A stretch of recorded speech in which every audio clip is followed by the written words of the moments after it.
ಸಿದ್ದರಾಮಯ್ಯನವರು ವಕೀಲರು, ಅವರು ವಕೀಲರು. ಮತ್ತೆ ಅವರು ಭಾನುವಾರ ಅವ್ರು ಹೇಳಿರೋದು, ಭಾನುವಾರ ಅವರು ಈ ಕಾಲೇಜುಗಳಿಗೆ ಹೋಗಿ ಲಾ ಸ್ಟೂಡೆಂಟ್ಗಳಿಗೆ ಪಾಠ ಮಾಡ್ತಾ ಇದ್ರಂತೆ. ಅಂದ್ರೆ ಕಾನೂನು ಅಂದ್ರೇನು, ಸಂವಿಧಾನ ಅಂದ್ರೇನು, ಸಂವಿಧಾನ ಹೆಂಗ್ ರಕ್ಷಣೆ ಮಾಡಬೇಕು, ಸಂವಿಧಾನದ ಎಳೆಗಳನ್ನ ಬಿಡಿಸಿ ಹೇಳ್ತಾ ಇದ್ರಿ ಅಂತ ಹೇಳ್ತಾ ಇದ್ರು. ವಿಧಾನಸಭೆಯಲ್ಲಿ ಹೇಳಿದ್ರು ಅವರು. ಹೇಳಿದವ್ರು ನೀವು ನಾಳೆ ಯಾರೋ ಬಂದ್ಬಿಟ್ಟು ಇದೊಂದು ಸರ್ವೆ ನಂಬರ್ ಆಯ್ತಪ್ಪ ಮೈಸೂರಲ್ಲಿ, ರಿಜಿಸ್ಟರ್ ಮಾಡ್ಕೊಂಬಿಡ್ತೀರಾ ಅಂದ್ರೆ ನೀವು ರಿಜಿಸ್ಟರ್ ಮಾಡ್ಕೊಂಬಿಡ್ತೀರಾ? ಅದು ಪ್ಯಾಲೇಸ್ ಬರ್ತದೆ, ಯಾವುದೋ ಒಂದು ಇಟ್ಕೊಳ್ಳಿ, ಮೈಸೂರು ಪ್ಯಾಲೇಸೇ ಬರ್ತದೆ. ಯಾರೋ ಸರ್ವೆ ನಂಬರ್ ಹಾಕ್ಬಿಟ್ಟು ನೀವು ರಿಜಿಸ್ಟರ್ ಮಾಡ್ಕೊಂತೀರಾ? ಬೆಂಗಳೂರಲ್ಲಿ ಕೆಂಪಾಪುರ ಏನಪ್ಪ ಸಂಪಿಗೆಹಳ್ಳಿ ಸರ್ವೆ ನಂಬರ್ 17 ಅಂತ ಐತೆ. ಸಂಪಿಗೆಹಳ್ಳಿ ಸರ್ವೆ ನಂಬರ್ 17 ಹಾಕಿದ್ರೆ ರಿಜಿಸ್ಟ್ರೇಷನ್ ಆಗ್ತದೆ. ಅದಿರೋದು ವಿಧಾನಸೌಧ. ರಿಜಿಸ್ಟರ್ ಮಾಡ್ಕೊಂಡ್ಬಿಡ್ತೀರ ಹಂಗಾರೆ? ನೋಡ್ಬೇಕಲ್ಲ ನೀವು, ಕಾನೂನು ತಜ್ಞರು. ಇದು ಲೇಔಟ್ ಔಟ್ ಇದೆ, ಎಲ್ಲ ಆಗಿದೆ, ನೋಡ್ಬೇಕಲ್ಲ ನೀವು. ನಿಮ್ಮ ಶ್ರೀಮತಿಯವರ ಹೆಸರಿಗೆ ದಾನ ಪತ್ರ ತಗೊಬೇಕಾದ್ರೂ ನೋಡ್ಬೇಕು. ನೀವೇ ಹೇಳಿ, ಯಾರಾದ್ರೂ ಸಣ್ಣ ಒತ್ತುವರಿ ಒಂದು ಅರ್ಧ ಎಕರೆ ಒತ್ತುವರಿ ಆದ್ರೂ ಬೊಬ್ಬೆ ಹೊಡಿತಾರೆ.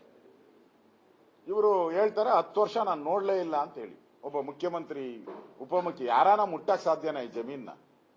ಹತ್ರಕ್ಕೂ ಹೋಗಕ್ ಸಾಧ್ಯ ಇಲ್ಲ, ನಾನು ನೋಡೇ ಇಲ್ಲ ಅಂತ ಹೇಳ್ತಾರೆ.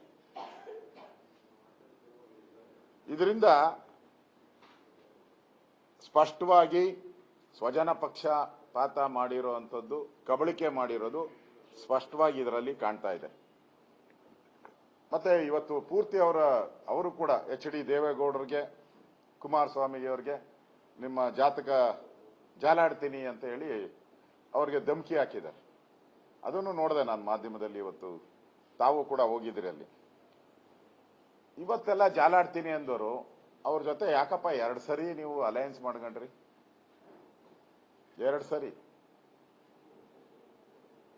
ಸರಿ ಅಲಯನ್ಸ್ ಮಾಡ್ಕೊಂಡು ಸರ್ಕಾರ ಮಾಡಿದ್ರಲ್ಲ, ಯಾಕೆ ಮಾಡಿದ್ರಿ?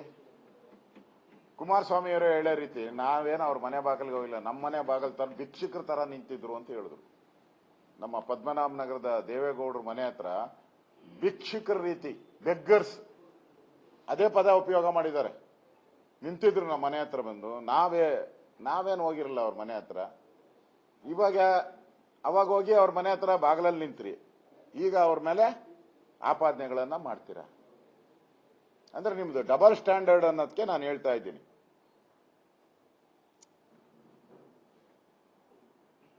ಇದಲ್ದಿರ 25,000 ಕೋಟಿ ಹಣವನ್ನ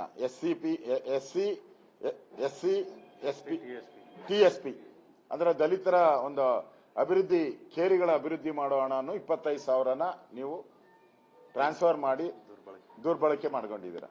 ಇದು ನಮ್ಮ ಹೋರಾಟದ 3ನೇ ಪಾಯಿಂಟ್. ಇದನ್ನು ಇಟ್ಕೊಂಡಿದ್ದೀವಿ. ಆಮೇಲೆ ಇನ್ನೊಂದು ನಿಮ್ಮ ಅಂದ್ರೆ ಇವತ್ತು ಹೇಳಿದ್ದಾರೆ ಮೊಟ್ಟೆ, ಆಮೇಲೆ ಏನೇನು ಹೇಳಿದ್ದಾರೆ, ಮೊಟ್ಟೆಗಳು ಏನಾಯ್ತು, ಅದೇನಾಯ್ತು, ಜೊಲ್ಲೆದೇನಾಯ್ತು ಎಲ್ಲ ಹೇಳಿದ್ದಾರೆ. ನನ್ನ ಬಗ್ಗೆನು ಬಿ ಕಾವಲಲ್ಲಿ ಇದಾಗಿದ್ದಾರೆ ಸುಪ್ರೀಂ ಕೋರ್ಟ್ ಅಲ್ಲಿ. ಅದೇ ಹಗರಣ, ಸುಪ್ರೀಂ ಕೋರ್ಟ್ ಅಲ್ಲಿ ಸ್ಟೇ ತಗೊಂಡ್ಬಿಟ್ಟಿದ್ದಾರೆ ಅಶೋಕ್ ಅವರು ಅಂತ ನನ್ನ ಬಗ್ಗೆನೂ ಹೇಳಿದ್ದಾರೆ. ದೇವೇಗೌಡರ ಬಗ್ಗೆ ಹೇಳಿದ್ದಾರೆ, ವಿಜಯೇಂದ್ರ ಬಗ್ಗೆ ಹೇಳಿದ್ದಾರೆ, ಯಡಿಯೂರಪ್ಪನವ್ರ ಬಗ್ಗೆ ಹೇಳಿದ್ದಾರೆ, ಜೊಲ್ಲೆ ಅವ್ರ ಬಗ್ಗೆ ಹೇಳಿದ್ದಾರೆ. ಇಷ್ಟು ಬಗ್ಗೆ